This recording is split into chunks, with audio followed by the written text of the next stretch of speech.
সম্প্রতি গুলশানের মতো রাজধানীর অভিজাত এলাকায় বহুতল ভবনে অগ্নিকাণ্ডের ঘটনা ঘটে। এই ঘটনা প্রমাণ করে শুধু রাসায়নিক কারখানায় ভরা পুরান ঢাকা নয়, অভিজাত এলাকাগুলো এখন আগুনের ঝুঁকি থেকে মুক্ত নয়। গুলশানের অগ্নিকাণ্ড নতুন করে ঢাকার বহুতল ভবনগুলোর নির্মাণ ত্রুটি নিয়ে প্রশ্নের সৃষ্টি করেছে। এত ঘন ঘন আগুন লাগার কারণ ঢাকার ভবনগুলোর অগ্নি নির্বাপন ব্যবস্থা, ফায়ার সার্ভিসের সক্ষমতা সহ নানা বিষয় নিয়ে সাজানো হয়েছে প্রসঙ্গের আজকের পর্বটি। পুরোটা সময় জুড়ে আপনাদের সঙ্গে আছি আমি আরাফাত রানা।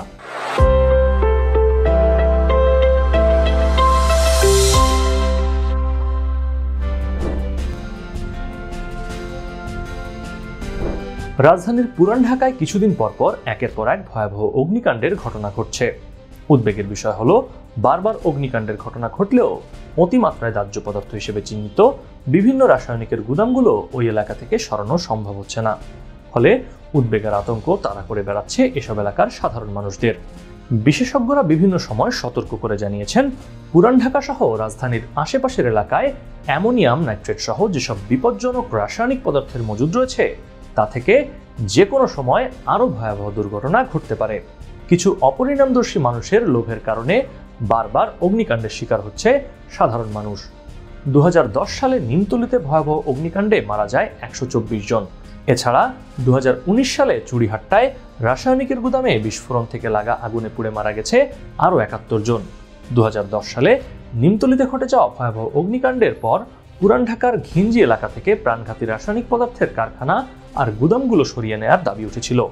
প্রধানমন্ত্রী শেখ হাসিনাও বেশ কিছু নির্দেশনা দিয়েছিলেন, কিন্তু সময়ের সাথে সাথে এসবের কিছুই বাস্তবায়িত হয়নি। 2017 সালে ঢাকা ও চট্টগ্রামে প্রায় 4000 বহুতল ভবনে অগ্নি নিরাপত্তা ব্যবস্থার উপর জরিপ চালায় ফায়ার সার্ভিস। সেই জরিপে দেখা যায় 96% ভবনই অগ্নি নিরাপত্তার ঝুঁকিতে আছে। ভবনের এই কাঠামোগত ঝুঁকির সঙ্গে যোগ হচ্ছে ভবন ব্যবহারকারীদের সচেতনতার অভাব। অনেক ক্ষেত্রেই দেখা যায় ভবন ব্যবহারকারীরা অগ্নি নির্বাপন যন্ত্রের ব্যবহার সঠিকভাবে জানেন না। আগুন লাগলে কি করতে হবে সে বিষয়েও তাদের কোনো ধারণা বা প্রশিক্ষণ নেই। সম্প্রতি গুলশানের অগ্নিকাণ্ড ঢাকার বহুতল ভবনগুলোর নির্মাণ ত্রুটি নিয়ে প্রশ্ন সৃষ্টি করেছে।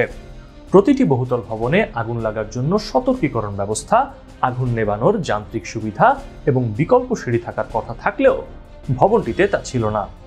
আগুন লাগার পর লোকজন দ্রুত সরে না যাওয়ায় বেশ কয়েকজন আটকা পড়েন। প্রাণহানির ঘটনাও ঘটেছে অসতর্কতার কারণে, যা সবার জন্য শিক্ষণীয়।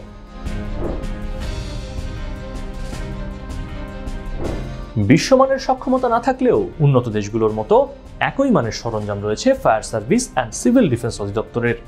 ঢাকার মতো যানজটের শহরেও তাদের রয়েছে 15 থেকে 20 মিনিটের মধ্যে ঘটনাস্থলে পৌঁছানোর সক্ষমতা। এরপরও গুলশান বনানী সহ সাম্প্রতি আগুনের ঘটনাগুলোর পর ফায়ার সার্ভিসের সক্ষমতা আরও বাড়ানোর কথা বলছেন সংশ্লিষ্টরা। বলছেন একটি ফায়ার অ্যাভিয়েশনের কথাও। বর্তমানে ফায়ার সার্ভিসের এ ক্যাটাগরির স্টেশনগুলোতে 4টি এবং বি ক্যাটাগরির স্টেশনগুলোতে 3টি গাড়ি রয়েছে। ফায়ার সরঞ্জামের মধ্যে রয়েছে পানিবাহী গাড়ি, যেগুলো 1800 থেকে 6500 লিটার পানি বহন করতে পারে। রয়েছে বিশেষ পানিবাহী গাড়ি, যেগুলো 11 থেকে 21000 লিটার পানি বহন করতে পারে।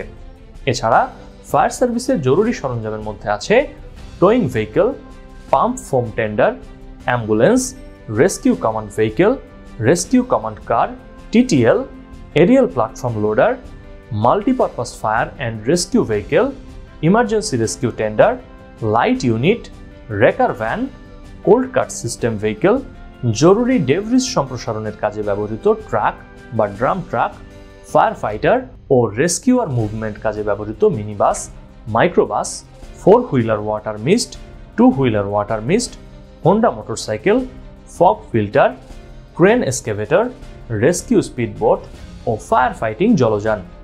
ফায়ার সার্ভিস ও সিভিল ডিফেন্সের তথ্য অনুযায়ী দেশে প্রতি বছর অগ্নিকাণ্ডের ঘটনা ঘটে 16,000। Electronic safety and security association of বাংলাদেশের এক তথ্য অনুযায়ী দেশে প্রতি বছর আগুনে মারা যায় 233 জন, আহত হয় প্রায় 5000। এছাড়া প্রতি বছর গড়ে 4834 কোটি টাকার মালামাল ভস্মীভূত হচ্ছে। অনেক বিশেষজ্ঞ বলেন, শুধু সচেতন হলেই অনেক অগ্নিকাণ্ড প্রতিরোধ করা সম্ভব। ফায়ার সার্ভিসের কর্তা ব্যক্তিরা বিভিন্ন সময় বলেছেন, সচেতনতার অভাব এবং অগ্নি নিরাপত্তা ব্যবস্থা গ্রহণের অনীহার কারণে অগ্নিকাণ্ডের ঘটনা ঘটে।